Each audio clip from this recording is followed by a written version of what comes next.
gitu kan ya, walaupun mungkin solusinya belum terselesaikan, tapi setidaknya sudah ada komunikasi yang terbangun antara sales, operasional dan lain sebagainya supaya kita bisa mengconnecting. Itu satu. Yang kedua, saya kalau ngelihat beberapa tadi ya, bagaimana Bapak mencoba untuk menjelaskan solusi-solusinya, rasanya sih sudah tepat. Hanya kenapa kok nggak beres-beres? Nah, ini jadi masalah toh.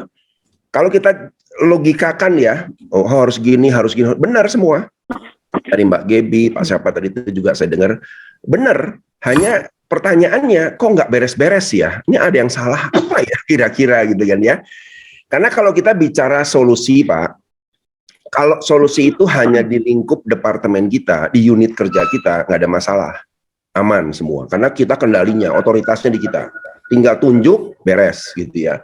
Tapi yang sulit itu kalau sudah masalah itu lintas departemen, sudah lintas area, lintas wilayah, yang notabene masing-masing punya otoritas sendiri. Nanti dulu, Anda nggak bisa intervensi logistik punya aturan main. Sebentar. Anda nggak bisa intervensi sales tuh di lapangan punya aturan main dan lain sebagainya. Nah inilah yang perlu kita lihat dari sudut pandang yang tepat, Pak. Ya, mana yang harus bisa kita selesaikan, mana yang kita harus komunikasi. Jadi kemampuan komunikasi ini menurut saya ya, kalau kita bicara organisasi itu menjadi crucial skill yang penting, komunikasi. Ya kelihatannya gampang, tapi kenyataannya kan nggak mudah gitu ya. Karena ketika kita komunikasi sudah dengan lintas departemen, dengan taruhlah dengan orang yang levelnya sama, wah udah kepentingannya udah muncul tuh. Ya mulai kita nanti dulu, ini aturan apa yang kita pakai nih dan lain sebagainya. Ya jadi hal-hal seperti itu yang kita pasti perhatikan gitu ya. Nah di sesi kedua ini saya tidak akan masuk ke ranah permasalahan Bapak dan Ibu yang dibahas tadi, karena tadi sudah kita lihat ya. Yang kedua ini saya ingin mencoba untuk membuat teorinya gimana sih, gitu ya. Karena ada aturan teorinya ya. Jadi kita tahu nanti kalau kita ada masalah harus bagaimana, gitu ya. Oke, saya coba sharing dulu, gitu ya. Nah, ini juga nanti akan jadi bahan di pre-post test yang Bapak dan Ibu kerjakan. Gitu ya. Jadi kita kreatif problem solving, ada kreatifnya, karena problem solving itu ternyata memang butuh kreativitas. Jadi ketika kita menghadapi masalah itu, pikiran kita harus terbuka lebar gitu ya. Makanya tadi Pak Rudi kan banyak ngasih masukan juga ya, lakukan ini, lakukan ini, karena memang dunia, apalagi di dunia sales ya, dunia sales ini dunia kreatif Pak. Dunia yang sebenarnya aturan itu sedikit. Ya, hanya untuk mengatur secara birokrasi di internal ya, tapi secara keluar ngadepin konsumen, ngadepin toko dan lain sebagainya, rasanya menurut saya sih kreativitas kita harus open mind benar-benar tuh. Ya, banyak update ilmu, banyak diskusi, banyak juga mungkin belajar hal-hal baru supaya kita bisa survive di dunia sales yang sekarang ini. Katanya di dunia marketing ini ada 1P, Pak.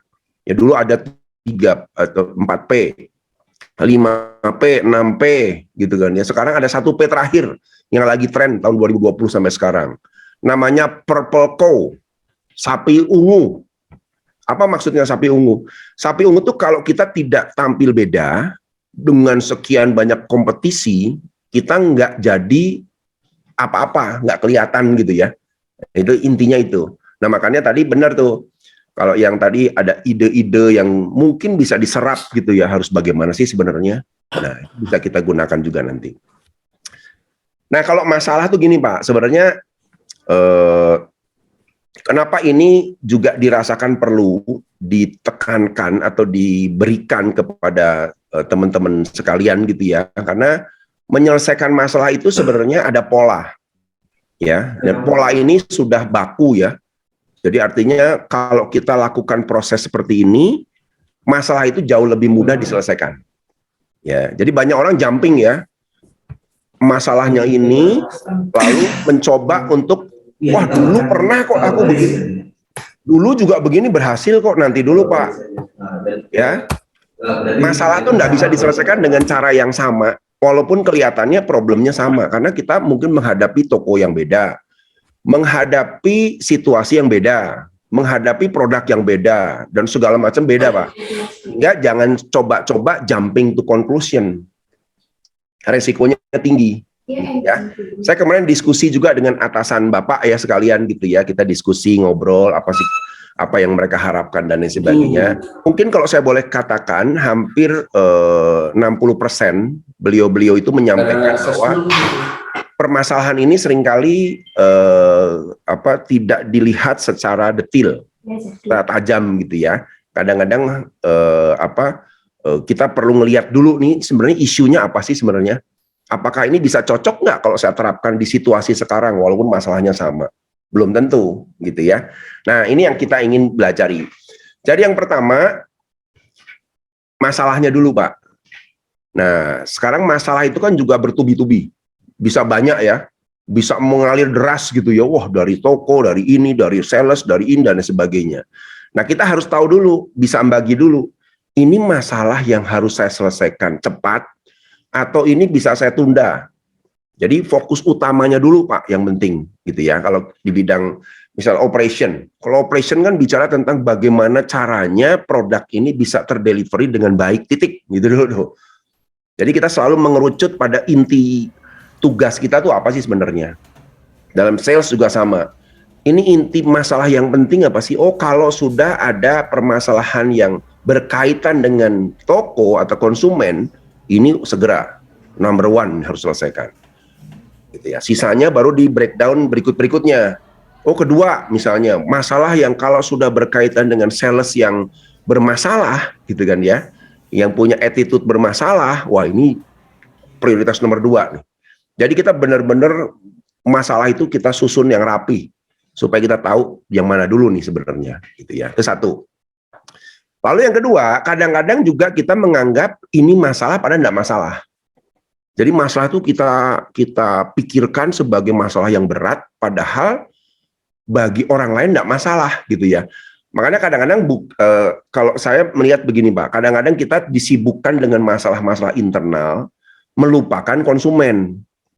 Itu banyak sekali terjadi Pak.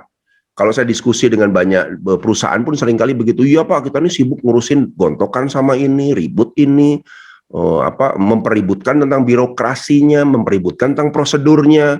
Akhirnya si konsumen itu nggak keurus, karena sibuk di internal terus Pak. Padahal tugas kita adalah customer is number one, titik, nggak ada yang lain. Semua harus mengacu kepada kepuasan customer. Jadi yang nggak penting-penting tuh, ya kita tinggal atur gitu ya, wah ini ya sudah nanti dulu deh, ini tunda dulu, ini nanti dulu setelah clear masalahnya. Atau saran saya, kalau itu juga jadi masalah yang tidak bisa kita rubah, ya jangan dirubah Pak. Nah ini yang buat kita frustrasi ya, seringkali ada masalah-masalah yang terlalu di luar kemampuan jangkauan kita, tapi kita pikirkan terus hari-hari, ngabisin waktu sama anak buah, ngabisin waktu sama tim kita, akhirnya konsumen jadi korban lagi. Itu yang pertama. Lalu yang kedua, mengidentifikasikan penyebab. Ini penyebabnya apa sih? Nah ini seringkali, penyebabnya inilah yang seringkali kita jumping ya. Tiba-tiba dari definisi langsung solusi, definisi langsung solusi. Karena kita tidak detail dalam ini penyebabnya apa. Jadi kalau kita dalam dunia kerja Pak, itu kita menganut hukum sebab akibat. Yang saya bilang tadi ya, apa yang terjadi di perusahaan Bapak saat ini, itu pasti ada penyebabnya bertahun-tahun yang lalu. Ya entah itu mungkin Bapak belum memimpin di sini, ketiban pulung gitu kan ya, ketiban pulung kena masalah, ada. Atau Bapak memang dulu punya masalah dengan departemen lain tapi nggak terselesaikan karena departemen lain juga tidak mau diajak diskusi kompromi, akhirnya muncullah masalah di kemudian hari. Jadi sebab akibat itu harus clear dulu Pak. Ya. Nah kita nih mungkin kalau saya lihat, ini saya pernah diskusi ya Pak ya, dengan lintas negara gitu ya, dengan budaya-budaya negara lain. Mungkin salah satu kendala di bangsa kita nih ya, salah satunya adalah kita selalu kalau sudah menghadapi masalah itu, ya sudahlah, kehendak Tuhan, ya sudahlah, memang harusnya begitu. Nah, ini yang seringkali membuat kita nggak kritis, bahwa kita harus cari penyebabnya apa sih sebenarnya, gitu kan ya. Dan kalau kita lihat dengan beberapa bangsa lain ya, atau Jepang itu kalau ada masalah sedikit aja, wah itu ditelitinya pakai PDCA, cek lagi kenapa ini bisa muncul begini, gitu kan ya. Nah, kita harus mulai ngelihat penyebab ini sebagai satu dasar kita sebelum kita buat solusi. Penyebabnya apa dulu supaya kita nggak salah. Contoh tadi ada yang menarik tuh ya, apa yang menyebabkan para sales itu turnover ya. Misalnya banyak sekali atasan yang langsung menyebut, wah kurang, gajinya kurang Pak, insentifnya nggak bener. Nanti dulu Pak, problemnya muncul tadi secara nggak sadar ya. Kalau kita merekrut orang yang salah, yang bukan nature-nya seorang sales, Bapak mau kasih gaji gede juga nggak ada pengaruh. Problemnya tetap akan muncul di situ. Nah, kita harus lihat dulu penyebabnya apa ini sebenarnya. Itu satu. Bisa juga yang kedua, kalau Bapak tidak memperbaiki infrastruktur sistem pekerjaan sehingga membuat banyak SR kita jadi frustrasi, juga nggak, solusi apapun nggak bisa selesai. Sehingga ketika kita tahu bahwa oh ini masalahnya adalah saya salah rekrut ini. Perusahaan salah rekrut selama ini, tidak mengidentifikasikan nature seorang sales dengan baik. Satu bisa, nah, baru artinya kita ngajuin ke bagian rekrut. Tolong HRD, rekrut yang benar ya, kriterianya begini. Mungkin tesnya nggak bisa tes tertulis Pak. Ya, kalau sales itu, kalau Bapak ingin cari orang sales Pak, itu nggak bisa tes tertulis. Tesnya tuh harus physical, mentally. Ya, jadi ada contoh yang menarik gitu ya. Misalnya, ya simpel aja, coba nih bolpen tak kasih ya, kamu jualan depan kantor saya nih ya, jualan bolpen nih, bisa laku atau enggak, kelihatan Pak nature-nya ya. Kita lakukan itu dulu, nggak usah tertulis Pak, karena sales itu enggak pusing dengan tulisan-tulisan, mereka kadang-kadang lebih jumping langsung action. Misalnya ya tuh jualan, nah ini mau bolpennya, jualan gimana caranya, pokoknya kembali hasil, udah kelihatan, simple aja gitu, mentalnya siap enggak gitu. Kalau dia pulang dengan, aduh Pak saya nggak cocok, udah nggak usah kita paksakan. Itu satu gitu ya. Atau kalaupun kita mau menciptakan seorang sales yang climber tadi, ya butuh proses panjang, karena biasanya mindset orang dulu ya. Kan orang masih, kebanyakan orang Pak pada umumnya masih menganggap pekerjaan sales itu pekerjaan terakhir. Setelah gagal A, B, C, D, E, F, D, ya sudah jadi sales deh. Nah ini mindset yang salah sebenarnya. Padahal kalau kita lihat perusahaan-perusahaan yang sukses, yang jadi CEO banyak perusahaan itu selalu bergerak dari sales. Orang-orang sukses tuh hampir 60-70% dari sales. Karena apa? Pada akhirnya ketika mereka membangun perusahaan sekalipun juga, kuncinya ya sales. Gimana menggrab marketing, kan gitu. Tapi karena mindset dari sekolah yang sering salah, bahwa kita ini nggak boleh konflik. Padahal sales kan harus konflik, nawarin orang yang lagi bengong, toko yang lagi nggak butuh sesuatu, kan kita harus buat konflik dulu sehingga mereka butuh. Nah ini mental orang ini harus kita siapkan dulu, gitu. Nah penyebab inilah yang harus clear dulu, gitu ya. Lalu setelah penyebabnya oke, oh iya ternyata masalah rekrut kita salah nih, rubah cara rekrut totally. Nggak ada rekrut pakai tertulis-tertulisan, semua by action, kita lihat aktivitasnya gimana dan sebagainya, barulah itu jadi solusi. Nah kalau sudah solusinya di bagian rekrutmen, ya rekrutmen yang urus tuh nanti lintas departemen, kita kasih usulan, Pak nih loh dari tim kami tolong ya cari sales yang begini, kalau bisa dilatihnya suruh jualan di depan kantor kita lah, bolpen apa terserah pokoknya laku, misalnya. Lalu yang berikutnya lagi, baru kita mengidentifikasikan, bukan penyebab ini ya, solusi mana yang terbaik. Sorry, maaf ini salah nih ya.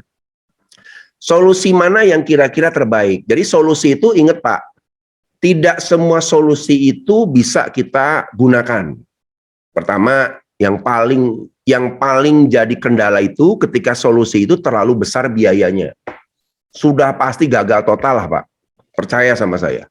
Kalau Bapak punya solusi yang ujung-ujungnya harus menggunakan dana yang besar, uang yang besar, kemungkinan diterima itu kecil, kecuali Bapak bisa mati-matian menjelaskan imbal baliknya dari program ini apa. Nah, itu nggak mudah tuh. Hampir semua manajer ngalamin kendala seperti itu?